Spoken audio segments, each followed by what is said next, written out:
porque você não entendeu a inteligência desse investimento. E você não pode dizer o que eu entendi ou o que eu não entendi, Pablo. Aí você está querendo ler dentro da minha cabeça, né?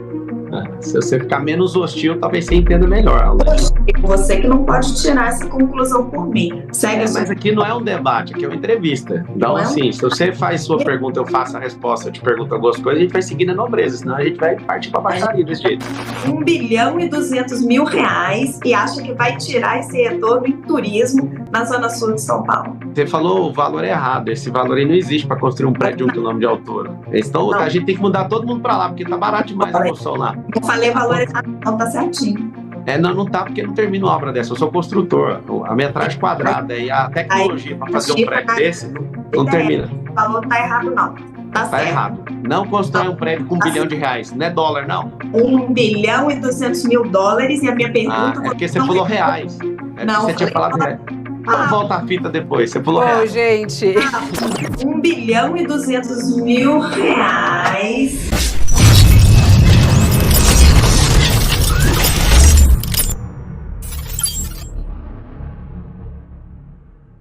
Você disse que quer construir um prédio de 1 quilômetro em São Paulo para atrair o turismo. E que não vai colocar R$1 de dinheiro público, vai ser só dinheiro da caneta. Da iniciativa privada. Na Arábia Saudita, que tem o poder de atração de recursos, né, pelos dólares do petróleo, já está demorando 10 anos. E o projeto lá está estimado um custo de US$ 1.2 bilhão. Eu queria saber quais são os investidores que você tem aí na manga que acham que vai ter retorno investir nesse prédio de 1 quilômetro em São Paulo. A construtora FG lá do Balneário Camboriú vai construir o maior residencial do mundo. Lá eles são visionários, né? Então, pessoas visionárias, quando elas se encontram e veem que isso tem viabilidade, aparecem as outras. Aqui em São Paulo, quem está disposto, quem acha que vai dar retorno? 200 famílias que se eu chamar e mostrar viabilidade como prefeito, porque tem que mudar a lei, o plano diretor, tem que mudar. É de 10 em 10 anos que ele é visitado e essa é uma questão que eu quero criar um símbolo para aumentar o turismo, criar disrupção na construção civil, aumentar emprego. O prédio vai chamar Brasil. Deixa eu só responder, Raquel. Pode, claro. Esse é um presente para o povo. Por que é um presente? Disrupção na construção civil, geração de emprego absurdo. Esse prédio eu quero que ele seja na Zona Sul, no meio da periferia, para valorizar a sua área, seu terreno, onde você mora. Hoje, São Paulo está muito concentrada. Nós precisamos de capilarizar isso, ou seja, eu quero fazer um paço municipal lá perto de Brasilândia, na Zona Norte, Pirituba, para quê? Para valorizar as extremidades da cidade. A cidade é mega valorizada no centro expandido e 100% desvalorizada por isso que vocês têm essa vida. Agora, só para você entender, precisa de gente visionária. Essa não foi a minha pergunta. Já respondi, eu já falei o nome da construtora que está construindo, não tem aqui em São Paulo. Essa é de Balneário Camboriú. Isso mesmo, se não tiver nenhum em São Paulo, a gente tem que trazer gente dos Emirados Árabes, que é lá que construiu o maior de 828 metros. Você já tem? Ou isso é só um sonho? Porque eu já te falei, mulher, eu já estou no projeto da FG, Pablo, pessoa física, eu estou no projeto. R$1,2 bilhão e acha que vai tirar esse retorno em turismo na Zona Sul de São Paulo. Você falou o valor errado. Esse valor aí não existe para construir um prédio de 1 quilômetro de altura. Então, a gente tem que mudar todo mundo para lá, porque tá barato demais a construção lá. Não falei valor errado, não, tá certinho. Não tá, porque não termino uma obra dessa. Eu sou construtor. A metragem quadrada e a tecnologia para fazer um prédio desse não termina. O valor tá errado, não. Tá certo. Errado. Não constrói um prédio com R$1 bilhão. Não é dólar, não. US$ 1.2 bilhão e a minha pergunta... é porque você falou reais. Você tinha falado reais. Então volta a fita depois, você falou reais. Gente. $200 mil. Você não vai... Resumindo, você vai ter uma sala lá, Landinha. Você vai ter uma sala lá, você vai fazer podcast nesse prédio. Eu não preciso de sala lá, eu só preciso que você responda a minha pergunta. Qual que é a outra pergunta? Um sonho ou quem são os investidores que estão dispostos, que acham que vale a pena aplicar esse dinheiro e que vai recuperar isso em turismo? Eu acho que uma conversa levando 200 investidores para fazer isso. Esse é o de menos. Ninguém vai gastar dinheiro público com isso. É o que agora é o projeto de pé. Primeira coisa, para ter um projeto desse, eu preciso ganhar a prefeitura. Porque chamar alguém para bancar um projeto sem o cara ser prefeito e sem peitar a Câmara sem peitar o plano diretor, quem vai investir? Eu sou investidor profissional, ninguém vai investir. Agora, você precisa colocar o Marçal para prefeito no dia da vingança, no dia 6 de outubro, vocês vão apertar 28 na urna e vocês vão ver o prédio. Quero entrar num outro assunto que traz muita tristeza para a cidade. Traz muita tristeza para a cidade de São Paulo, quando eu estou aqui nesse momento, inclusive estamos todos aqui, nós três, no centro de São Paulo, e a gente vê a quantidade de pessoas morando nas ruas. Né? No seu plano de governo, o senhor traz um número que até é questionado, né, pelo próprio prefeito, de 80 mil pessoas vivendo nas ruas. Mas o seu plano, apesar de trazer esse número muito triste e preocupante, não há nenhum plano exato para tirar essas pessoas da rua. Eu queria saber se o senhor se compromete a retirar essas 80 mil pessoas das ruas da cidade de São Paulo?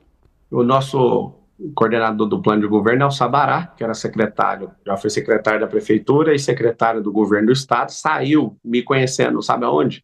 Na questão do Rio Grande do Sul, na ajuda de 206 carretas que eu mandei para lá, e ele é uma pessoa comprovadamente que tirou 3.500 pessoas da situação de rua e deu emprego com a Arca, que é uma ONG.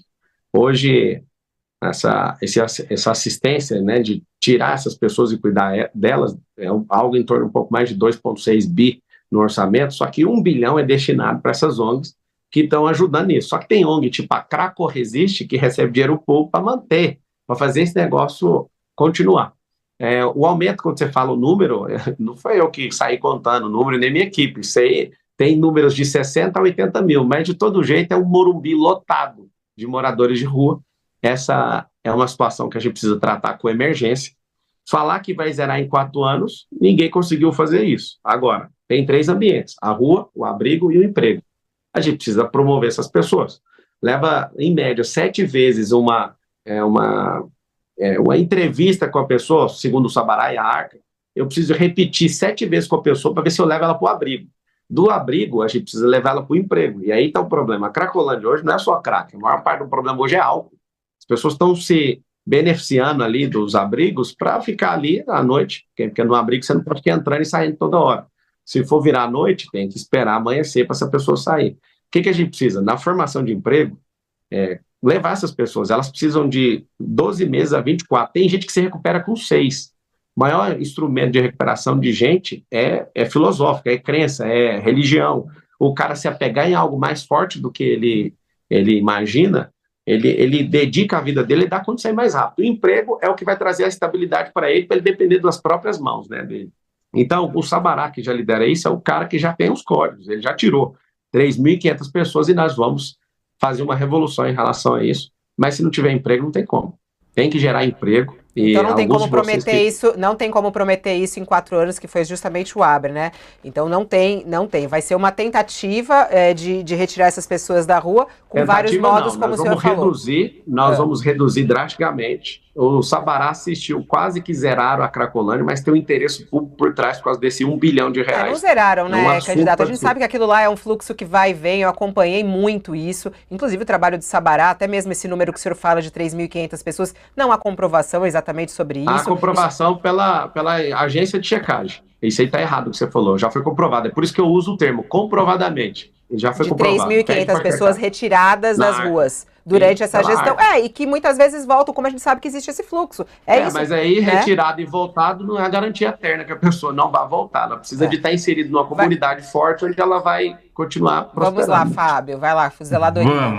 Vamos falar de outras coisas da cidade também que são caras ao eleitor. A pesquisa Datafolha apontou no primeiro semestre que 84% dos paulistanos apontam o problema de buracos na cidade, buracos nas ruas, né? Em seguida vem o lixo na rua, em 71%, queda de árvores, enfim. São os problemas mais citados pelos eleitores paulistanos. O seu plano é bem sucinto na parte de zeladoria, apesar dela estar um pouco presente em outros pontos do plano, a área específica de zeladoria é curta. E o senhor diz que vai combater o problema com tecnologia e cita o uso de câmeras pelos fiscais. Eu queria entender como as duas coisas se conectam. Se na sua avaliação, o principal problema de zeladoria é de fiscalização? A questão das câmeras, a gente já viabilizou essa questão, não é nem criar, já tem. A gente vai colocar nos caminhões de lixo para fazer uma zeladoria com geolocalização, uma câmera 360 que vai pegar buraco no chão, vai registrar. Viu o buraco, já tem essa tecnologia. Poda de árvore, está entrando na fiação, já vai registrar. Você imagina, usar um recurso que é o caminhão de lixo, que já está fazendo atividade 1, não precisa de um carro 2 para fazer isso, então um bom gestor, ele gasta menos, né? Ele olha para recursos disponíveis e coloca eles para funcionar. Então a gente vai olhar a questão de limpeza da cidade, calçada, poda de árvore e buraco na rua, tudo com o quê? Com tecnologia. Isso, a tecnologia vai mapear, já dá a geolocalização em que é uma fila de trabalho. Inclusive, como eu fui atendente de call center, nós vamos tratar o cidadão de São Paulo como um cliente. Hoje, a pessoa sente que o Estado não está com ela, nem que serve ela. Eu quero criar um sistema de atendimento para a cidade de São Paulo que a pessoa reclame e tem um prazo para responder. E hoje a pessoa é ignorada, como se o Estado fosse uma fortaleza e não fosse o garçom da vida dela. Então, a gente vai mapear essa cidade inteira nisso, usando o caminhão de lixo, para você ter uma ideia.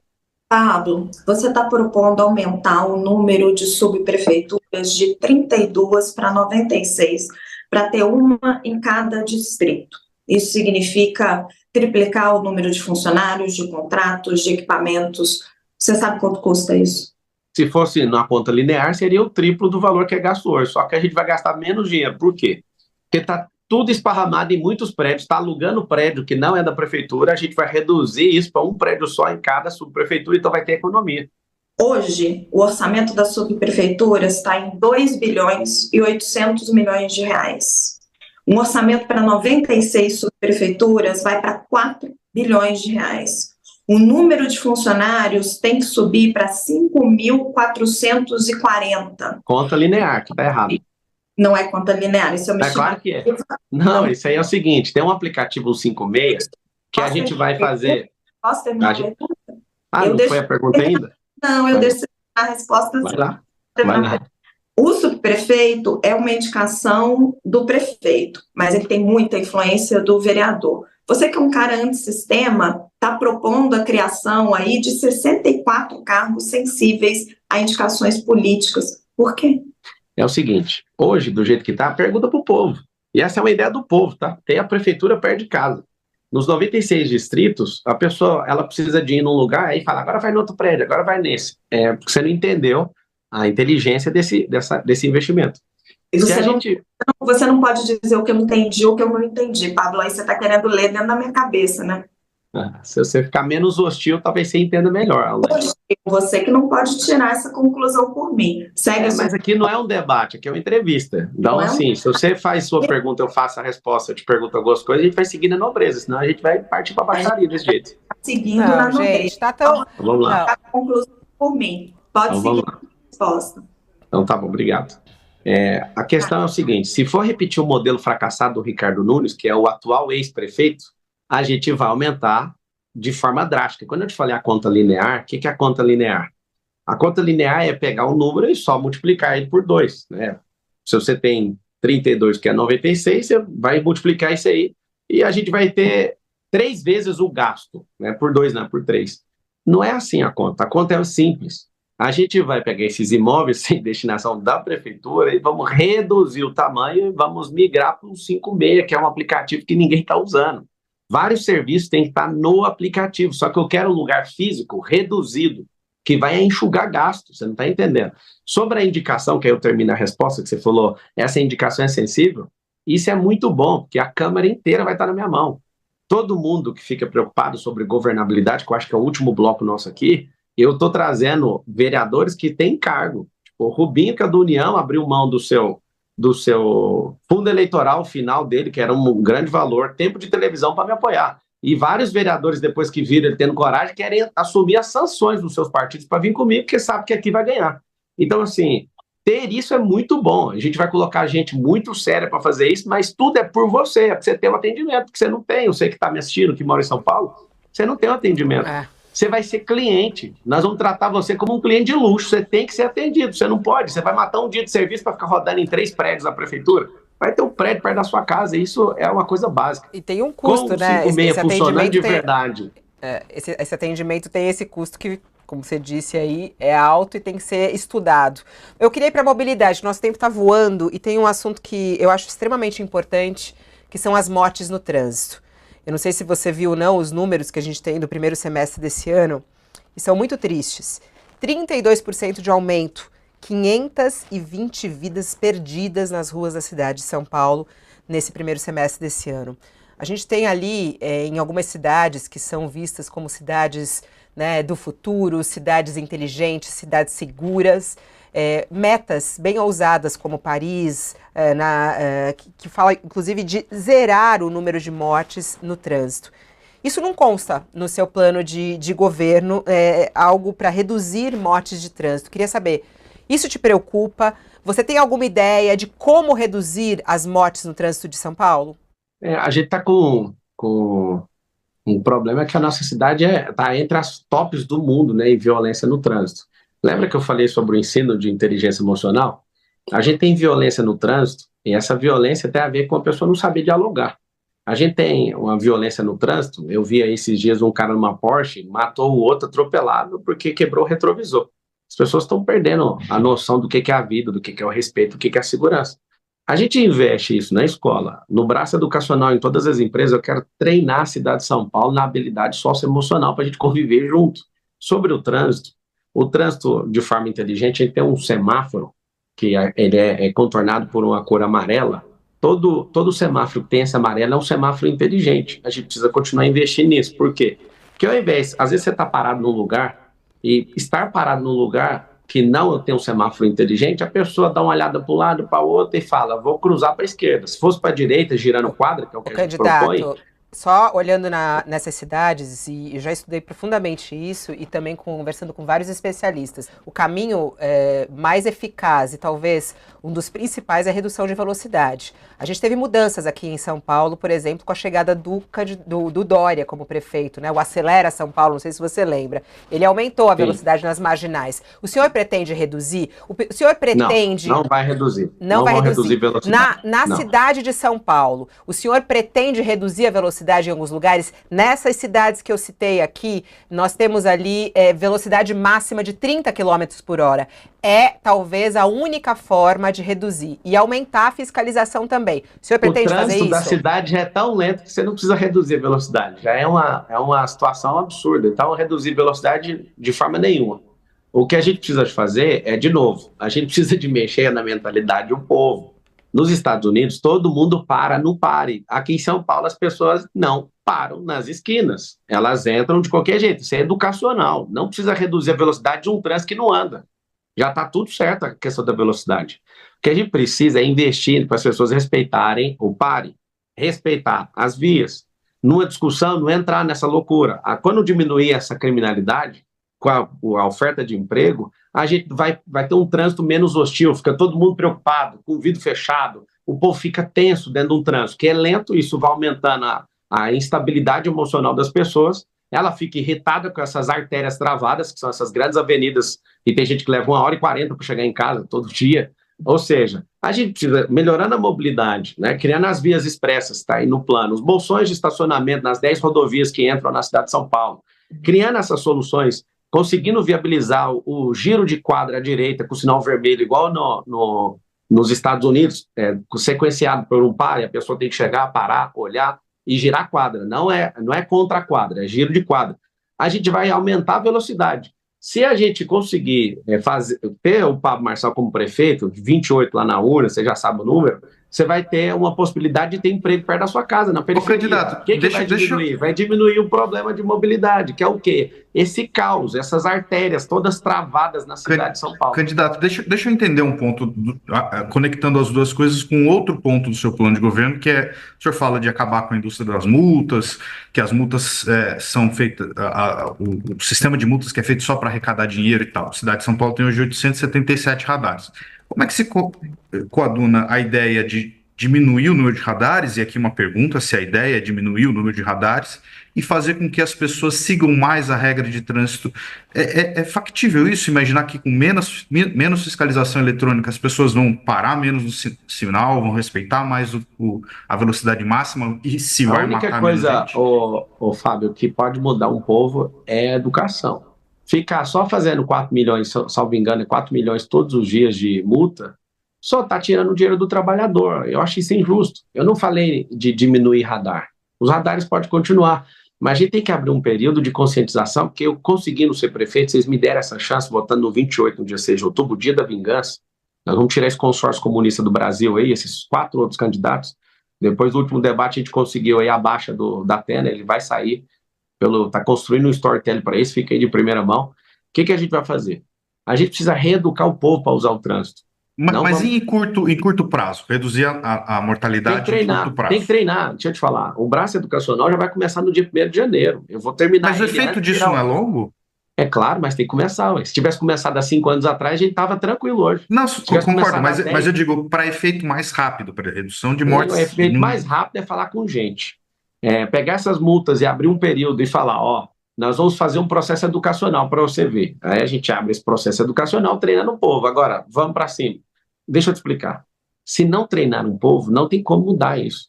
E é um sistema viciante que o governante da cidade de hoje ama essa receita. É muito dinheiro que a receita de multa está gerando para a cidade.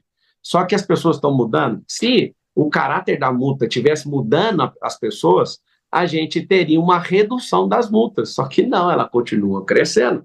Por que é? Porque não tem o intuito de ter um trânsito melhor, é um intuito de arrecadação. Eu não sou contra a pessoa pagar multa, ela tem que pagar. Só que eu sou a favor da gente abrir um tempo de trégua para educar esse povo, desde pequeno na escola, os funcionários dentro das empresas, criar esse ambiente onde a gente vai treinar um povo para falar, pelo amor de Deus, respeito o pague.